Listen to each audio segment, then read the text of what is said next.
favorite band.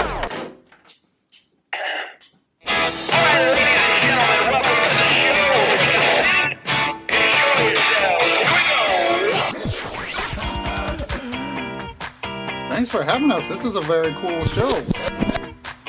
Yeah, so through many iterations, and we finally landed on the weirdest one by far. Yeah, simple feelings, and boom, you got a sound. I remember this one time. I had been writing some songs, and I went out. I'm just going right in on this story. I went out, and so I was. The story's longer than the song itself. We'll go ahead and play it. And listen, it's going to be everybody's favorite band.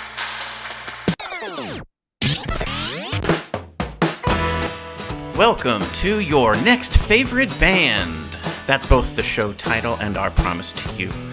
We here at Stereophilia Studio are tireless in our pursuit of finding incredible, genre-defiant artists who are either a hot up-and-coming band or a group that has been delivering for years but have flown under the radar. Tonight, the ethereal operatic pop of vocalist and songwriter IVA.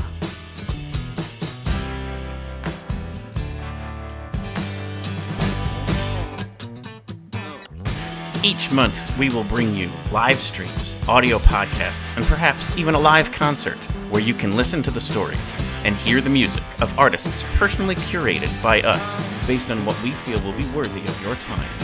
Be sure to subscribe and tune in to each episode because the possibilities are endless and you never know who will be your next favorite band. Hello, everybody. I am your host, Philip Reese. Hello, and I am your co-host, David Moore. And this is Your next favorite band. Hey, Phil, tonight we've got a pretty good one. We've got Eva. She's we sure do. Cool singer-songwriter with like she's got this very powerful ethereal voice thing going on. It's gonna be cool. Oh, totally. Can't wait to dive into it. Yeah, it's gonna be a great conversation. For sure. And there's lots of little nuggets in there that, you know, as we were prepping, I just couldn't believe some of the things that we uncovered. So it's going to be fun to chat about. But first, kind of just wanted to thank everybody for tuning in for the No Planet B Jamboree.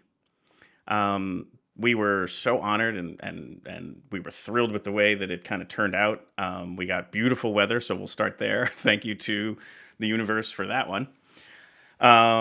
And then thank you to, you know, the Tavern at the Sun Inn for letting us set up in their courtyard. You know, thank you to Godfrey Daniels for helping with their support, and also to the Energy Co-op.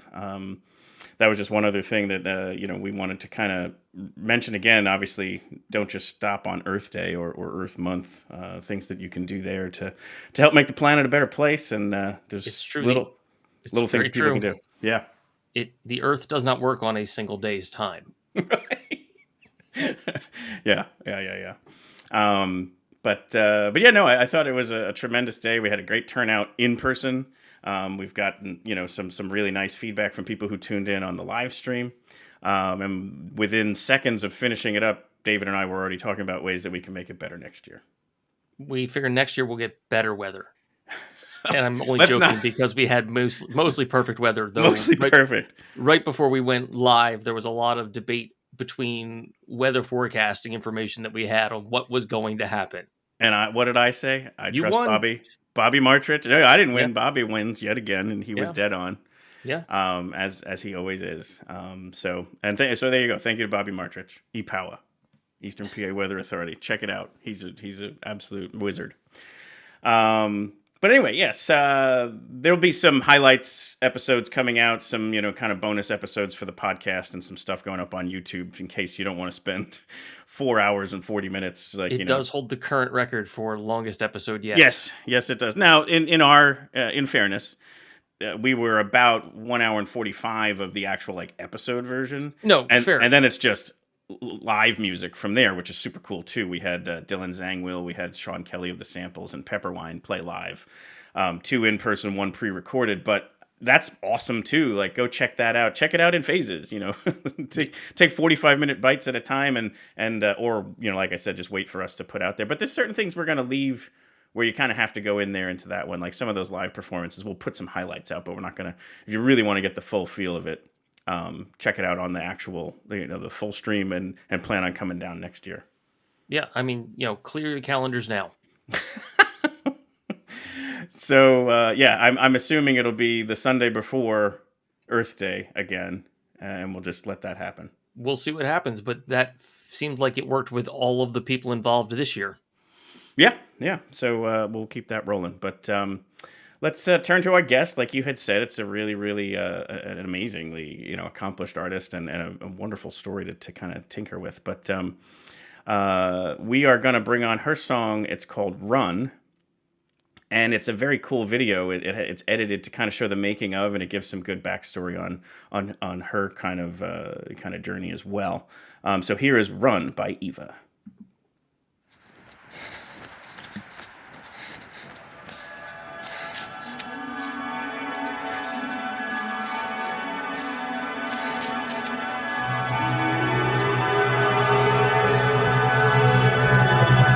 Feel the pull of the dark on your window pane.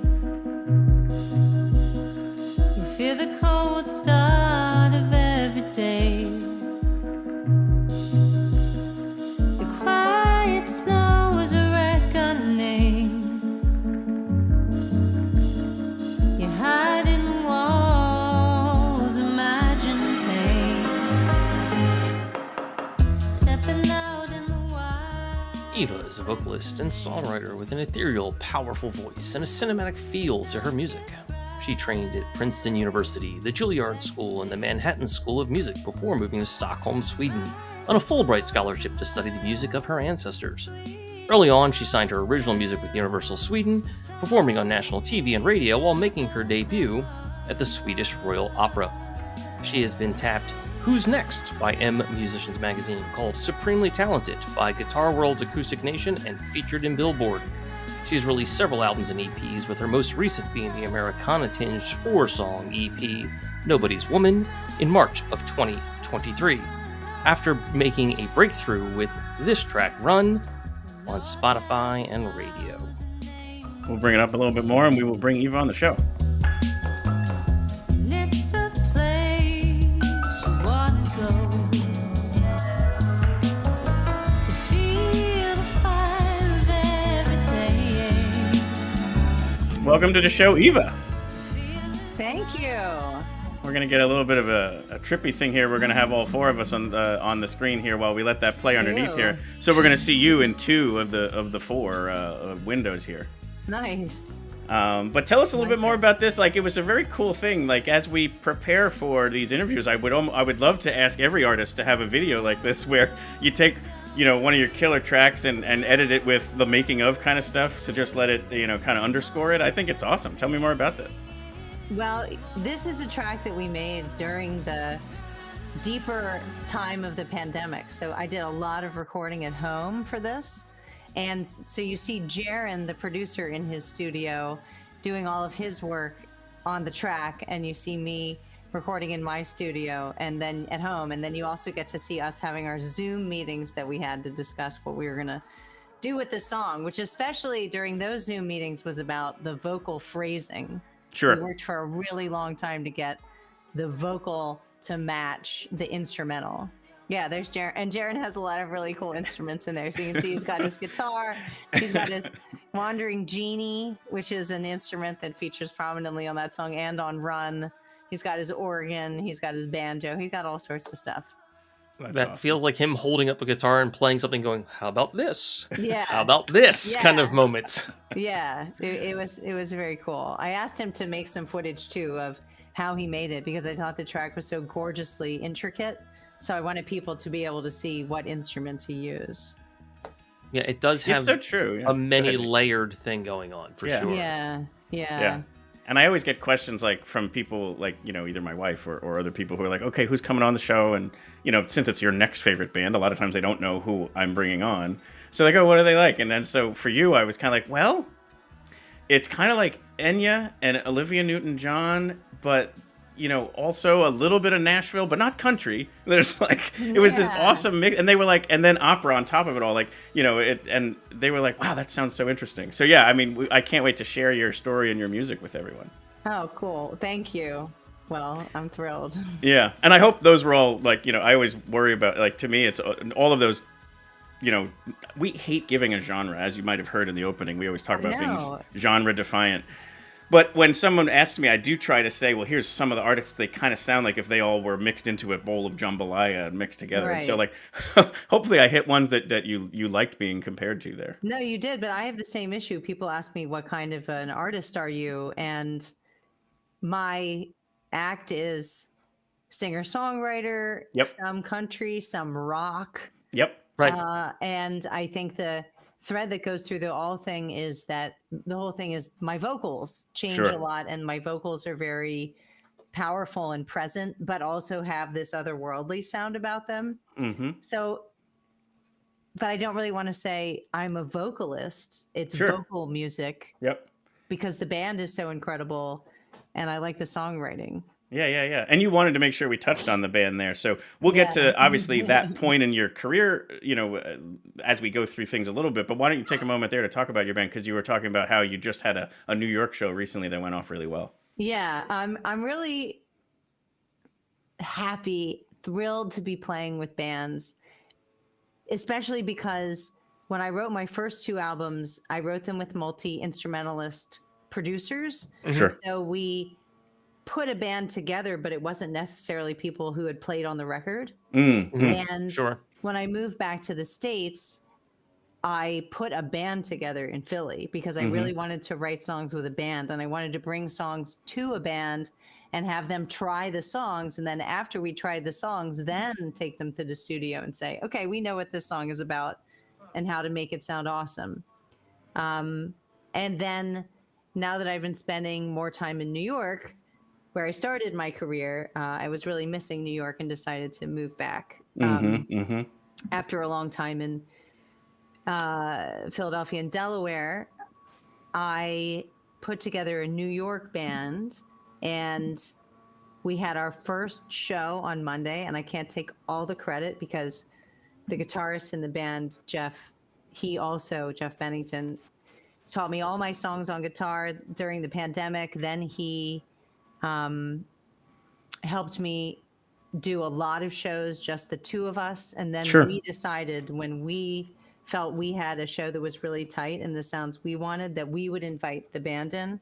So we did. So this was really exciting. We had our first show with that band. I didn't know if it was going to be a mess or it was going to be great. And we actually kicked some, you know what? You can say whatever you'd like. We Ass. yeah, there you go. We killed it. What is Nice. You're mentioning Jeff? He's on guitar. What does the rest of the band consist of? We have guitar, bass and drums, keyboards. Nice. Then I sing, and I also use a looper. Oh, very cool. Do you And use the and I looper play for your piano vocals? sometimes. Yes. So I loop my vocals. It's a looper that you put on a tabletop. So Okay. it's not a foot pedal. Uh-huh. It's one that you press with your fingers, and I can get up to 10 different vocals on it if I Wow. want. How many do you do during the show? Well, so I would do up to 5 or 6, both Wow. both vocals, and then also vocal percussion. Sure. Well, it's almost like beatboxing. Yeah. I just That's- put a little bit of vocal percussion on some songs. That's And, super impressive. Yeah. Yeah, that's great. Yeah. And then Impressive. some songs I play guitar, like maybe one song I'll play guitar, one song I'll play keys. Yeah. That's so cool. That is Sounds so great. cool. Yeah. Thanks. Yeah. And you mentioned there, like, the guitar you picked up more recently, like that is something that was more pandemic driven, correct? Yes. Well, sorry, someone wants to say hi. Nice. Oh. That's Oh. excellent. That's Moxie. Hello. Hi, Moxie. Moxie Hi, is a She's- very small, fuzzy friend. What Yes. kind of dog is Moxie? She is a Brussels Griffin, and she's my pride and joy. Very cool. So she often wants to get in on the mix here. Nice. I heard a little bit of, hey, don't leave me out of this one, Yeah. in the background there. So I'm glad that Moxie was able to join. Yes. And she was in the video too that we were just watching, right? Yes, she is. She goes everywhere with me. That's awesome. She's my little buddy. She even one time was off stage at 118 North, the show I had with my Philly band. I had put her in her baggy watching us at the side of the stage, and then in the middle of the show she started barking. And it was okay, no one flinched, but She was cheering. she was watching. Yeah, you asked me a question about just learning the guitar during the pandemic. Because I started writing a lot of songs in Nashville, and I was doing a lot of shows by myself, and I played the keyboard, but I felt like it was kind of a long show. I like variety. I like, a collage of sounds. Textures. Yes, I like textures. It's important to me. So I had written a number of songs, some of which are on this most recent record, with Nashville people, and they all had guitars.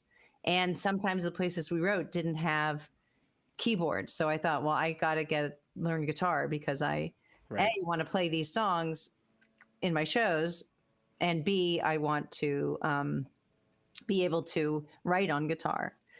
So it's much easier now. Now sometimes I don't take a guitar to gigs. I don't have to take my huge keyboard, which is a relief. So if I go do an open mic or something, I just bring the guitar.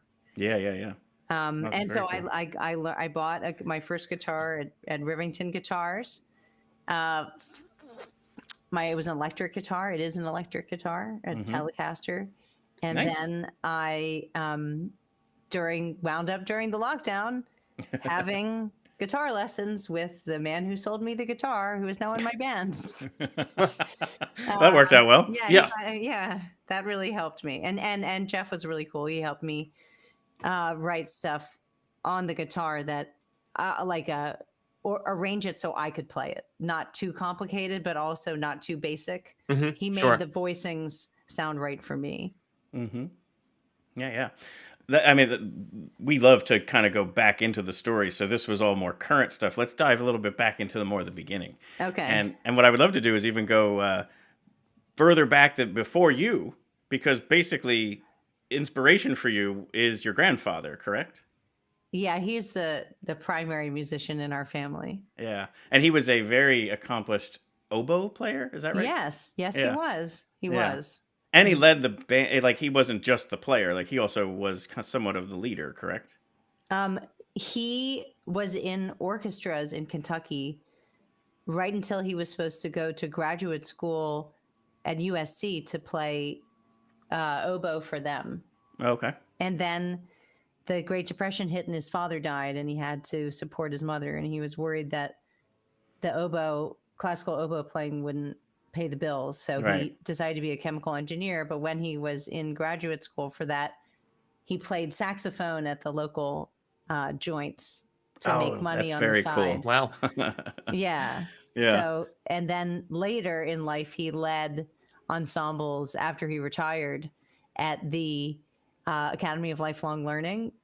So he led a recorder ensemble, and he played piano, and he had an ocarina that he would play, and he had all sorts of hand percussion. So just a natural as a musician, yeah. And he played guitar. He learned guitar after he retired. He picked up the guitar. Yeah. Yeah. He knew. So there's hope for you yet, Phil. Well, so I'm going to spend one quick little moment there, and this is what's funny is we often hear this, and so what's interesting for me is I have a son who's a chemical engineer and two daughters who are both in the art world. Okay. And there just seems to be this, because it's come up in other interviews before, where they would be like, my parents were engineers, and I came out of nowhere as a musician. I think there's some kind of connection there between an engineering mind and music, because it just is whether maybe you're a little bit more black and white math and science, or the creative math and science. And so there must be something there, because it comes up often enough, and again, even in my own family, where there is this kind of very close-knit connection between the two. And about your grandfather, did I get this? Was he on the Manhattan Project? Wow, you really did your homework. He was, yes.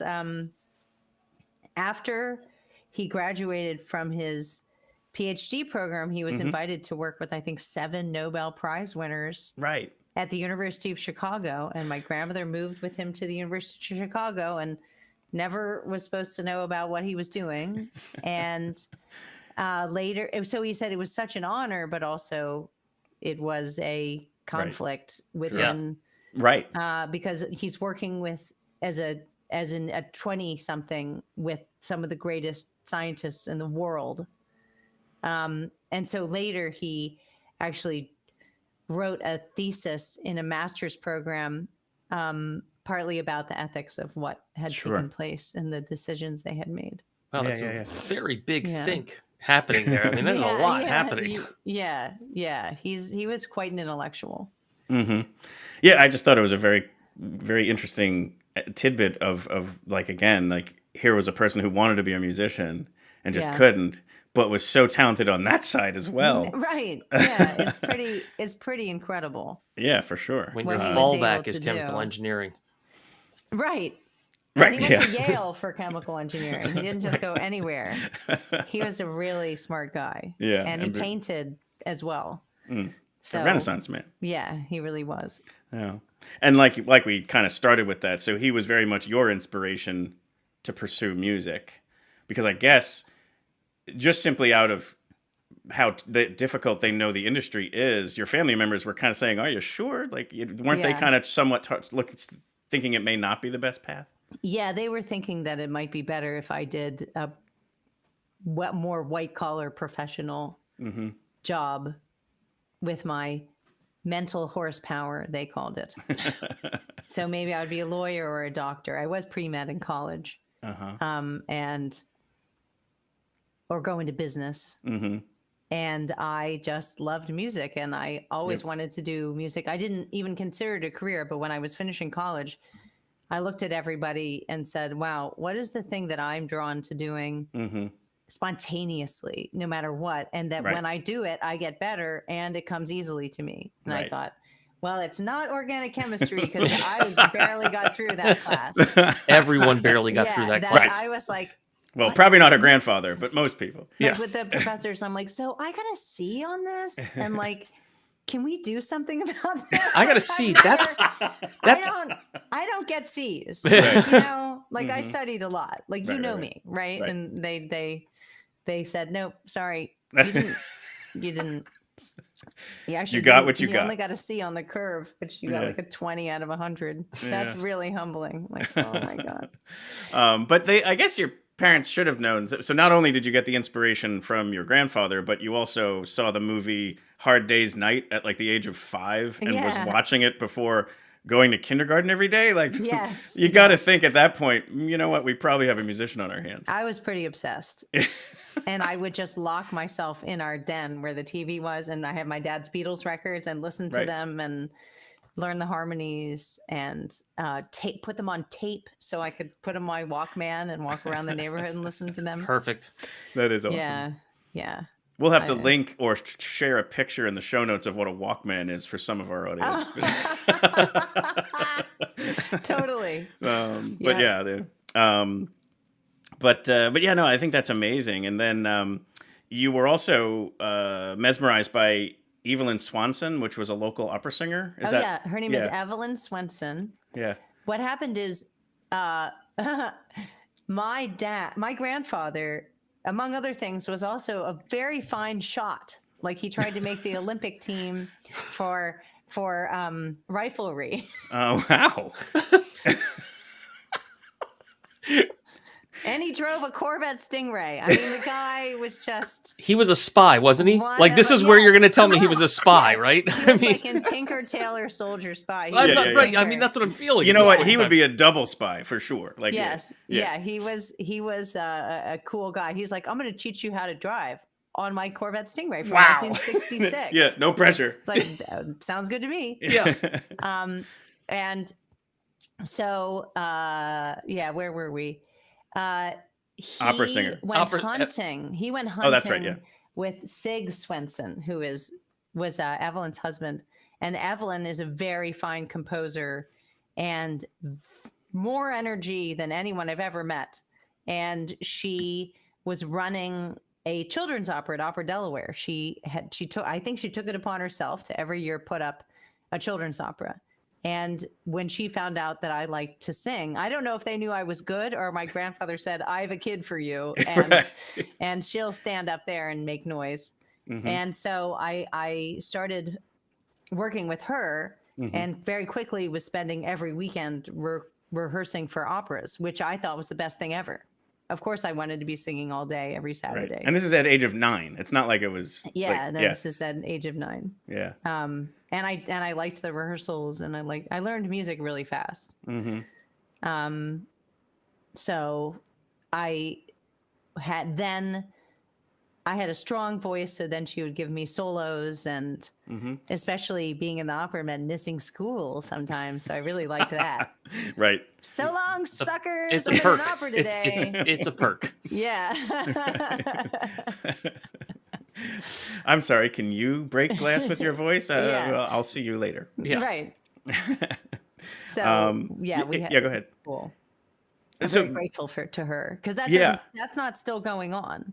Oh, and that was in Delaware. This is all happening. That was just happening in Delaware. The Opera Delaware is not still doing that because Evelyn Swenson is now retired and living at a retirement community where I visited her. But it was all thanks to her initiative.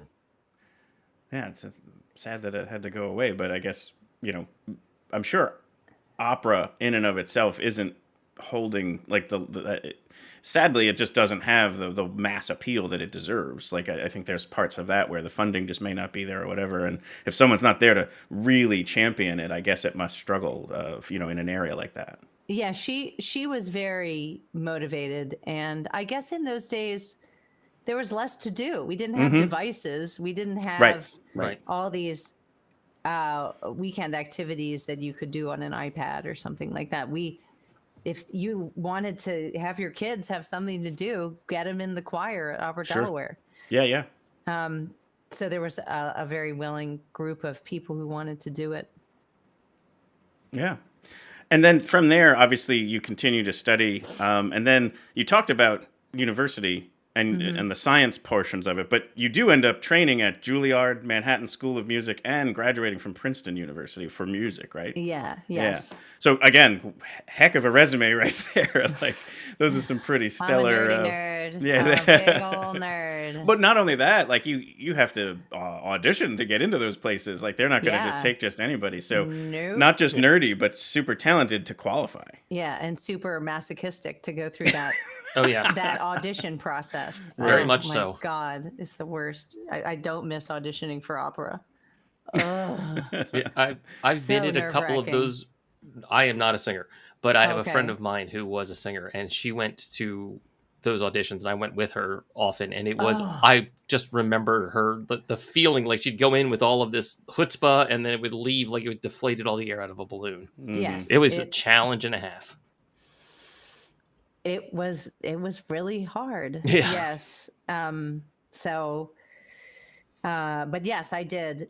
The first time I applied to graduate school, I didn't get into where I wanted to go because I hadn't done the right kind of training at Princeton. They didn't have the comprehensive training that I would have had were I an undergraduate at a conservatory. So I actually spent 2 years going to Juilliard at night, and my voice teacher was at Juilliard, and I got myself a coach through them to get myself in graduate schools because I got in to the schools I wanted to go to the second time around because I just didn't know my diction had to be in a certain place. I didn't know my right. my phrasing had to be a certain way. Yep.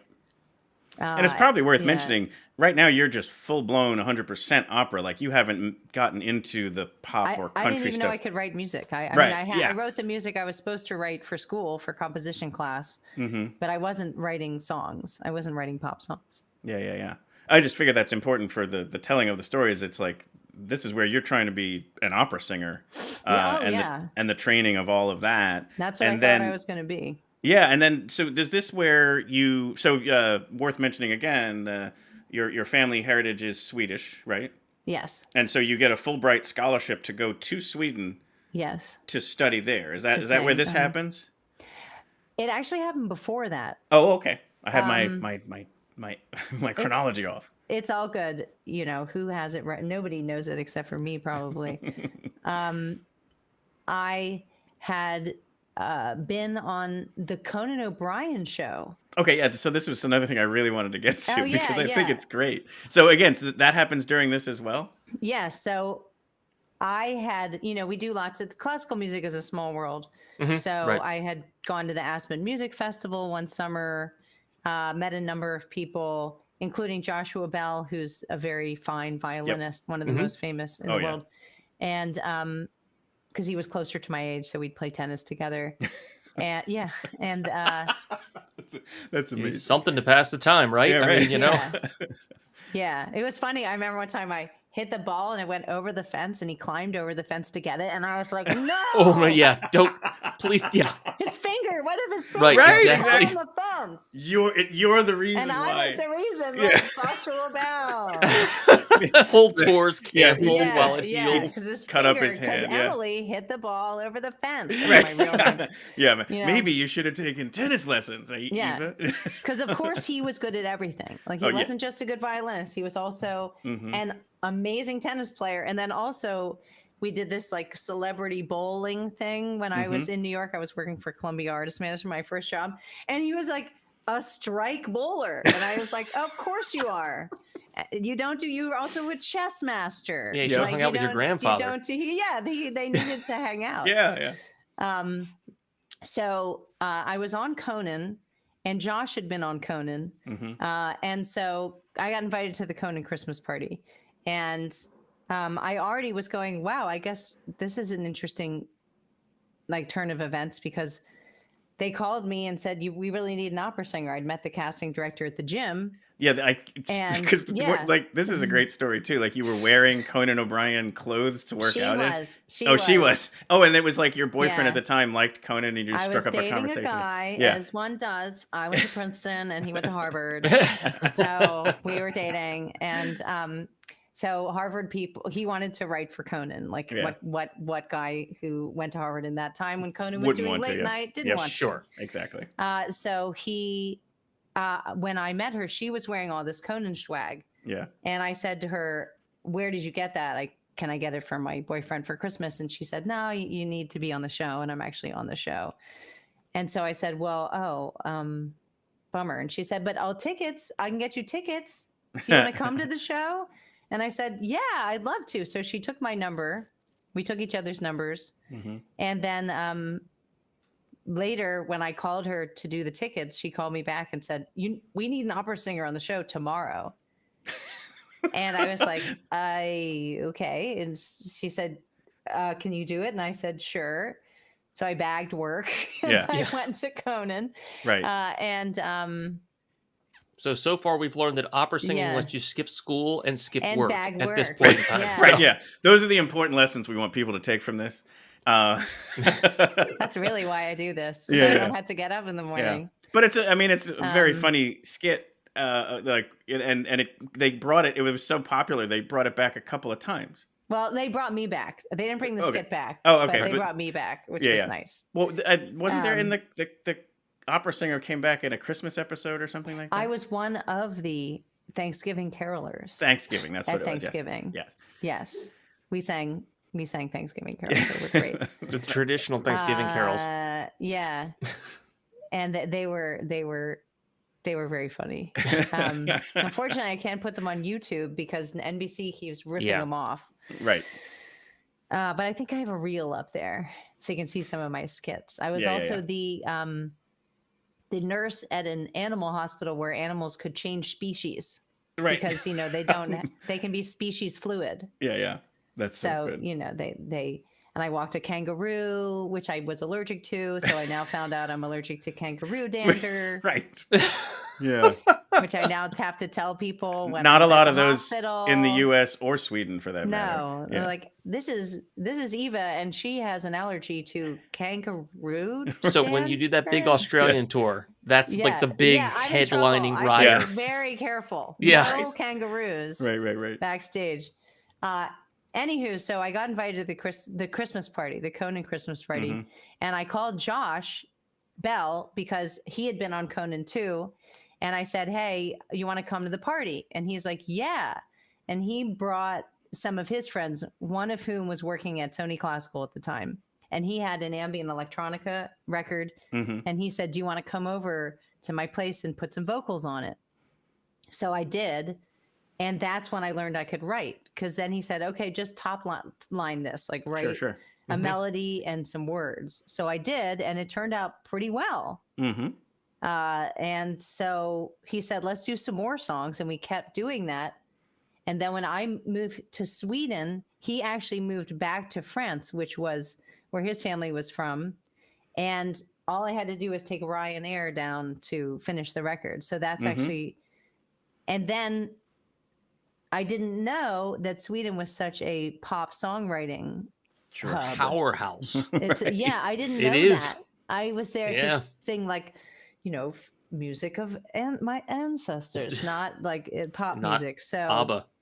Yeah, so because of this first record that I had done, I started being able to write with the songwriters there. Mm-hmm. And then I started going, these doors are opening for me. And meanwhile, I'm doing all these painful opera auditions, flying all over the place. And nobody wants me. No one's hiring me. Mm-hmm. The Royal Opera finally did hire me, thank God. But it was a process. And there are a lot of sopranos out there. Sure. Right. Yes, there are. Yep. And I thought there's only one IVA out there, but there's a lot of sopranos. So I'd rather create my own sound because those doors are opening. And that's why I focused on that. It's another thing that comes up a lot in these interviews where the universe just starts to give you the clues and nudge you in that direction. So that's definitely very cool to hear. And then is this, again, my timing might be off here, but you won sounds amazing, the Swedish American of the Year in 2015? I did. Yes. And other people who have won it, Anne Margaret, Buzz Aldrin, William Rehnquist. Yeah. That's a pretty awesome award. And you're like the youngest person ever to win it. Is that also correct? Yes, I am. So I don't know where these people tell us. find me. Right. Because it also mentioned being part of making cultural relations happen between Sweden and the U.S. So there's got to be a story there as well. Yes. Well, because I had moved back to the United States, but I kept doing a lot of concerts that were of the Swedish music that I had learned in my Fulbright, which was, I kept doing that recital. I still sing that music today. It's beautiful. All of these folk songs that a lot of people haven't heard. And Swedish classical songs that people haven't heard outside of Sweden, and they're gorgeous. And so I was doing an interview for Sweden in America magazine, and the man who interviewed me nominated me for this award. Oh, fun. And then I won it. So they flew me to Sweden, and we had a great week. Just did incredible things, went to incredible places and were hosted by amazing people. And I gave a lot of concerts, and they really liked my music. I think they loved my record. They genuinely loved my records. And I've always been an independent artist, so I guess sometimes it's not been so easy for me to reach as big an audience with my records. But these people heard it and were like, yeah, that's really good music. Yeah, and it's undeniable when there must be just simply a connection to, your roots and what they'd be wanting to hear. You know what I mean? There just must be something where that's a sound that itches a part of their brain that just is a connection to because of your being, part of that tree. Well, we're really proud of our Swedish heritage, and I loved living in Sweden for 6 years. It blew my mind wide open, and I believe in some of my values are Swedish values, some of their societal values, like solidarity among your community, and always finding how do you contribute instead of how do you take from and be the best. They aren't like that. They believe a lot more in community, and also the way they do romance is a lot more egalitarian as well. And I really like that. I don't like the weather. That is rough. Yeah, it's a compromise. Yeah, you have to like American weather. Yeah. But you mentioned the records. We should probably run down them and please fill in any gaps. I have kind of only the either EPs or album releases, I believe. Evolution in 2009, Oh, the Leap. first one before that was Eva. The first record that I did with the guy from France. That's Got it. Eva. Oh, okay, got it. And Yeah, that and was that 2006. that connects to that story. That's cool. So yeah. Yeah. Then Leap in 2015, Trader in 2019, and then the more recent Nobody's Woman 2023. But there were also singles that were released in there that aren't on an album. So again, it's good to go in there and check out the full discography. I guess we don't use discs anymore, but it's still called that, I think. Run is a standalone single. Yeah, like that one. Yeah, and it's a great song. It would have it was a turning point, like David mentioned in the bio. That seemed to open up some doors as well, like as the career was developing. Yes, and I'm going to do more songs with Jaron like that. That I'm writing new songs right now. Yeah, very cool. I understand you might be able to play for us today. Yes, We would love be that. happy to. We love that. So you're, and even better is I hear you're going to play two.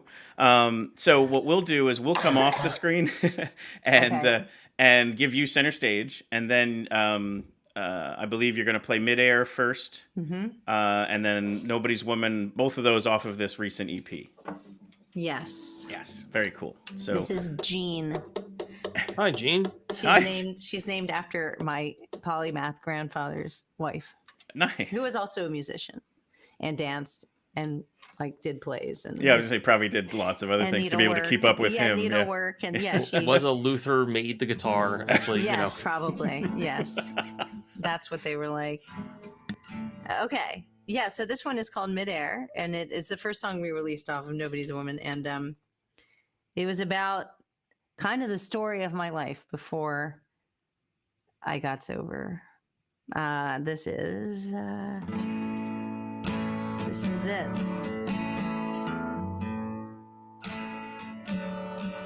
I feel poor in the morning, rich at night.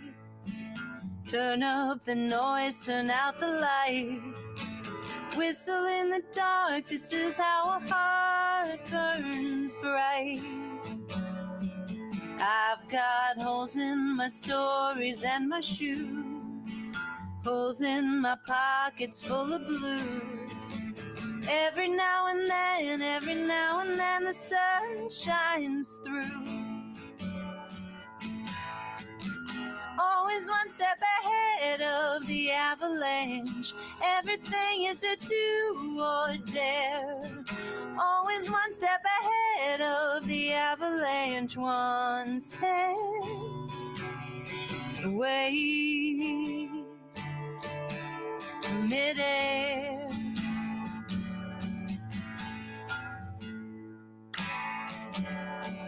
I am up on a wire high above all of the things I'm frightened of.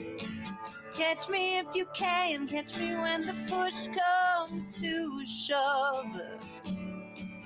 I know fire escapes and exit signs.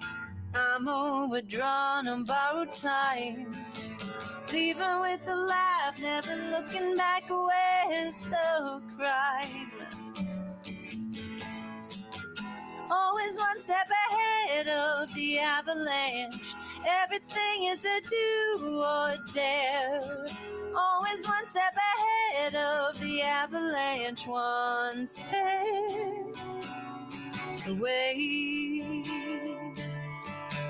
from midair.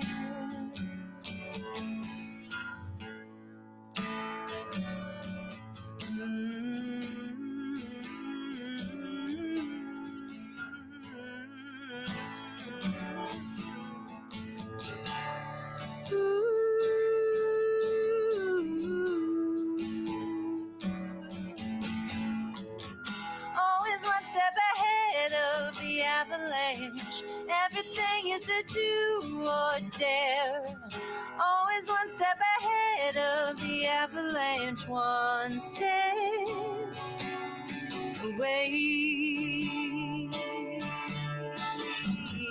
Always one step ahead of the avalanche. Everything is a do or dare. Always one step ahead of the avalanche. One step away.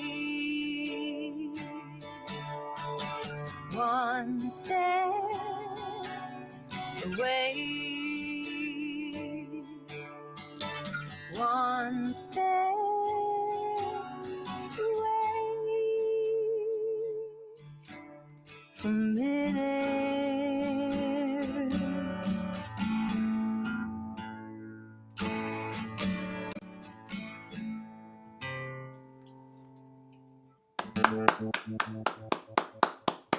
Thank you. Just wanted to tell you sounded great, and can't wait to hear the next one. Thank you. Okay, the next one is called Nobody's Woman. And you'll catch the drift. I'm nobody's woman. You're everyone's man. With a drink in your hand. I don't understand. You brought us to ruin and wrecked all our plans. Now I'm nobody's woman, and you're everyone's man. You found me on Tinder, told me who you are. I thought I was an angel, here to sew up your scars. But this Mother Teresa is living a lie. I can't touch the sickness you're feeling inside. And you don't know the difference. I tried to do you right, but you just wake the devil. You whistle while I cry. And every disappointment, the love I thought I saw, can't erase the memory. I can't erase the cause. Tried to dam up the river, and you drown out your shame. I just couldn't help it. Now you got me to blame. My days run on empty,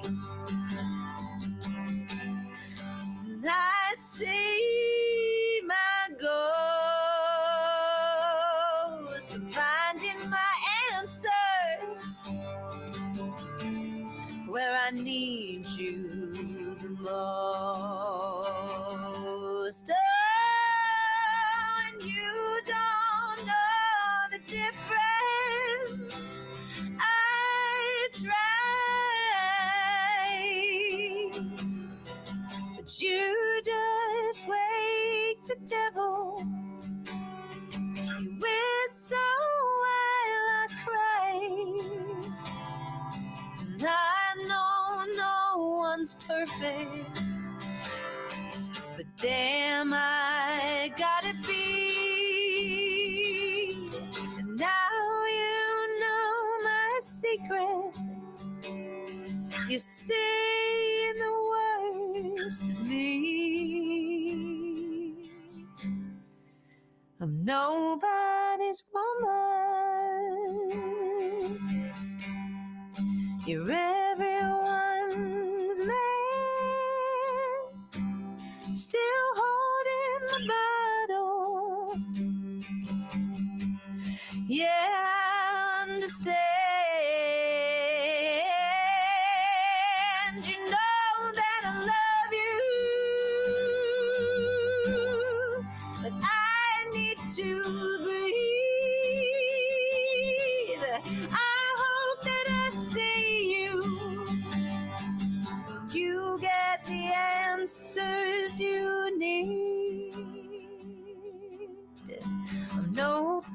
nobody's woman.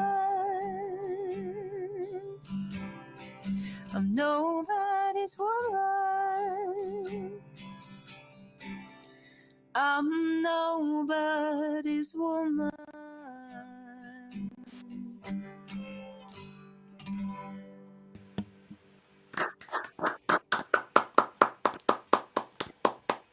Thank you.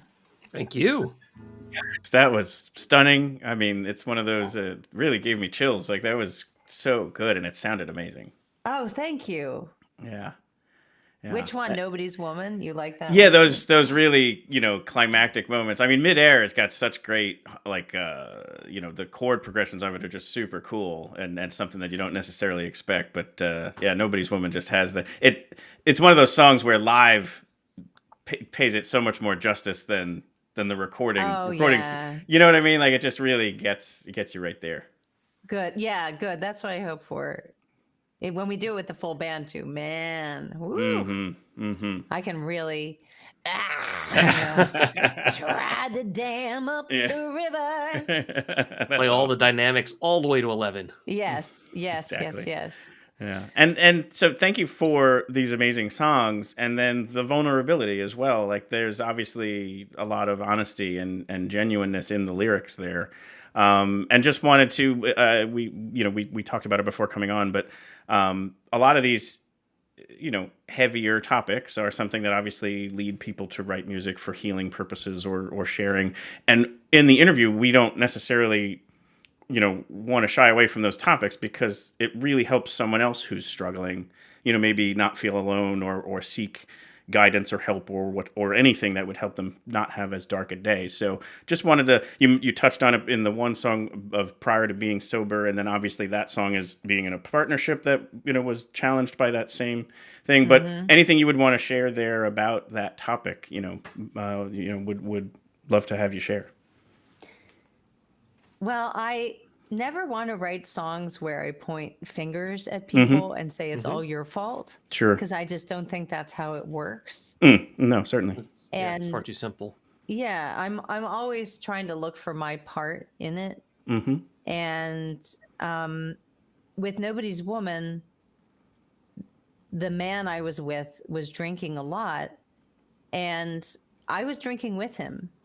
And because of that, and that was in the days before I even thought sobriety was an option, we lost each other. It was tragic. And we loved each other very much, and the alcohol just poisoned it. So I missed him terribly. And I felt badly that I was ugly with him when I was upset with him. And that he knew how ugly I could be because it was not my intention. Yeah. And this year, it was like maybe like a year, I was like, I really want to go sober. And I was joking with a friend of mine that I used to say, oh, all these terrible people who influenced me to drink too much. And then I realized the common denominator in that was me going out and drinking too much. Yeah. And all of a sudden, these signs started coming up. Brene Brown was saying that she was sober. Sure. And Margot Price was saying, go sober, you'll be super. Do you want more money? She posted on her Instagram, more time, like better health, and to remember what you've done. Try sobriety. And so it really, I'd seen her live, and I love her music, and I thought, wow, if she's sober. And Brene Brown is someone who I would never think would have trouble with alcohol. She seems so honed and in her clear in her vision and her speech. So I started thinking about it, and then I feel with my music more centered behind it than ever before, especially after my mom died a few years ago. I'm just ready to do it and throw everything I've got into it in a more constructive way. And I realized that alcohol was not constructive. And I didn't want that to be a factor in something not going the way I wanted it to go if it was in my control. Sure. So I quit drinking. Yep. Yeah. Yeah.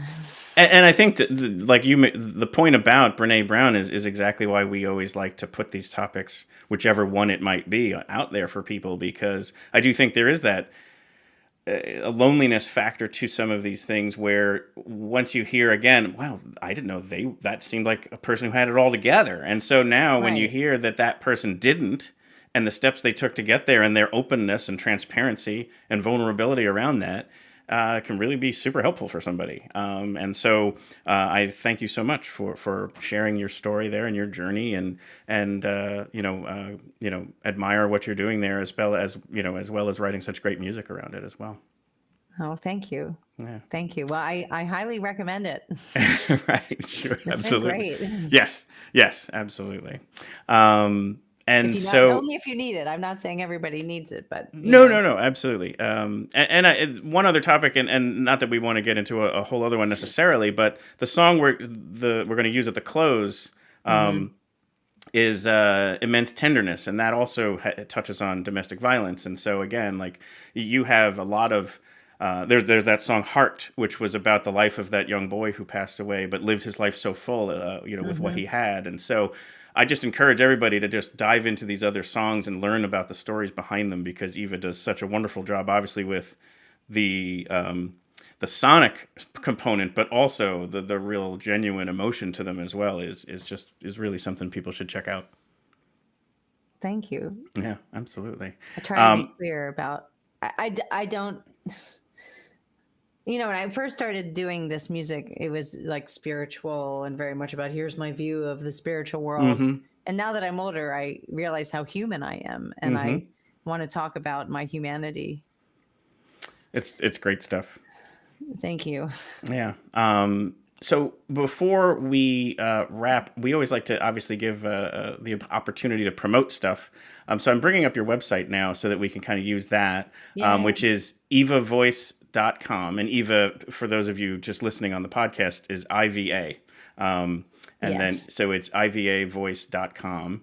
And the right up here on the front here is a way to join the mailing list, which is a way to, obviously, you would keep people apprised of new releases and shows coming up and all that kind of stuff. Yes, when we have new music coming out and shows, especially shows on the mailing list. The shows that we give are awesome. I can say that because my bands are rad. And so come to the shows. You will have a great time, even if it's just the two of us, or even if it's just me. It's a good show. Totally. So I'll tell you about that. You join the mailing list. I'll email you about all the shows. And I wanted to even mention this from what we were just talking about then in that last part. This like bio for you talks about songs of inspiration, longing, and peace. And when I first read it, I'm like, how could that be possible? But it's true. Like, even though you're writing about these heavier topics, there's a sense of peace to them. Like, it's not necessarily a sad song. Obviously, it's heartbreaking, but there seems to be an element of hope and peace to them. People say they come to my shows and they get a lot of imagery. That's why it was like cinematic songwriter. Yep. People say these stories unfold based on my lyrics about who's there and what they were doing, and all of the people that I write about.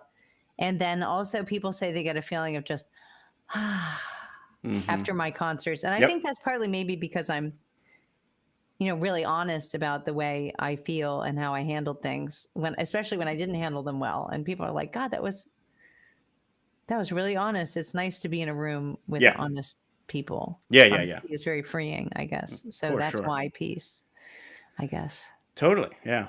And then I clicked over here to the upcoming shows, the performances, and you've got one in New York City. Yes. And then one in Philadelphia that David and I are both have tickets to. So City Winery. Yeah, City Winery is a great spot. I was just there back in January, February, but saw a show there, and it is all of the City Winery locations are great. So highly recommend those as well. So if you happen to be near New York or Philly, you got two options to see Eva coming up. Or get on the mailing list and find out about other ones coming up near you. That's right. So yes. Eva, thank you so much for coming on the show today. My pleasure. Thank you both. I've loved our time together. It flew by. I know, isn't that so great? We always say that all the time, but we love just talking with outstanding people who have outstanding music, and thank you for sharing yours today. Right back at you. Thank you. Absolutely. Thank you. David. Philip. Well, I mean, such a great, I'm always just continually impressed with the supreme talent and amazing, just show after show having that sounds like me trying to say something that how good we are. It's not the case. We show up and somehow this music, we're so lucky to get to talk to these people. So every virtual, high fives to everyone here. Yeah. People should look at the texts between David and I, because it's more like, holy cow, they said yes. Yeah. Cow would probably not be the word used, but it was probably the very nature of the conversations are, I'll get something from Phil's like, someone insert name that surprises me just said yes. And I respond with holy cow. Right. For all appropriate redubbing on late night television. Yes, absolutely. So don't forget to stay tuned after the credits here to catch Immense Tenderness. And... All right, Phil, let's say goodbye to everybody.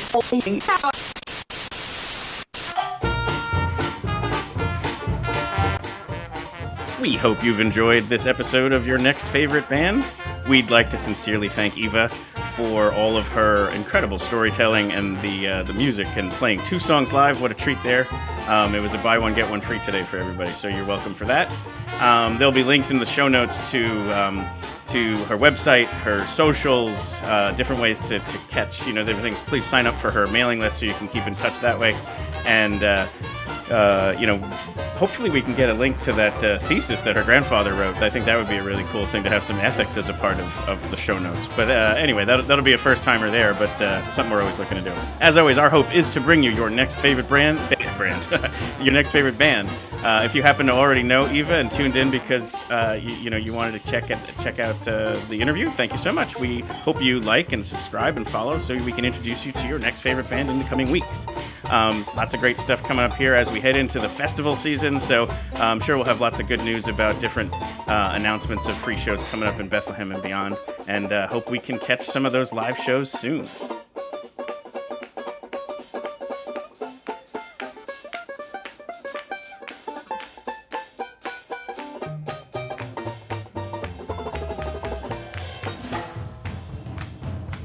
It's all over now.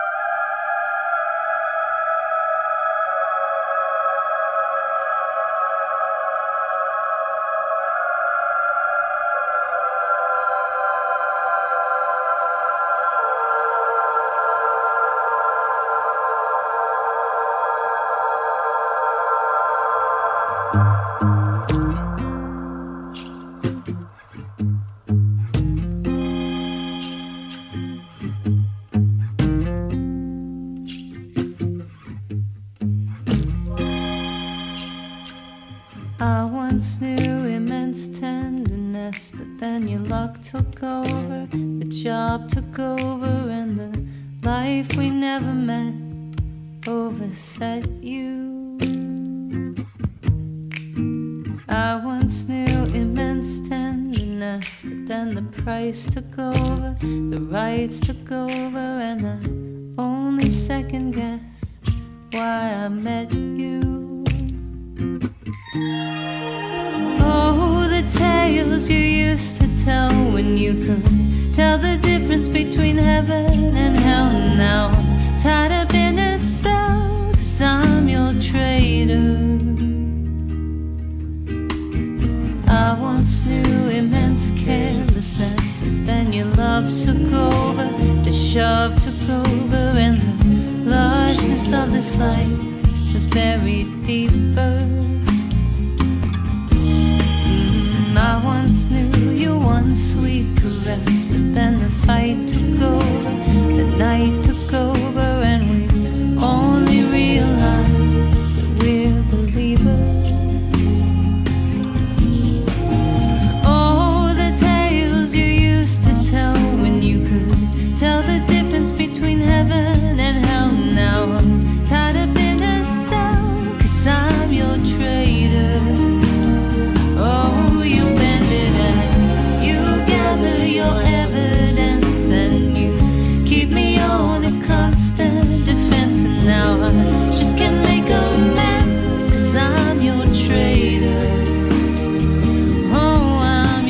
traitor.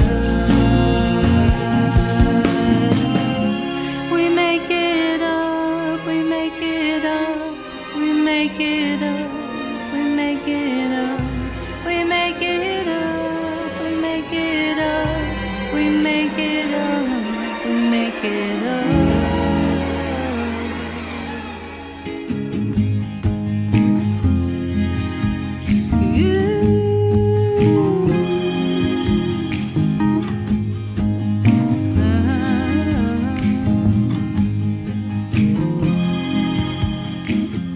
I once knew immense tenderness, and I could reach your soul, could lose control, and I could feel your satellite send the signal.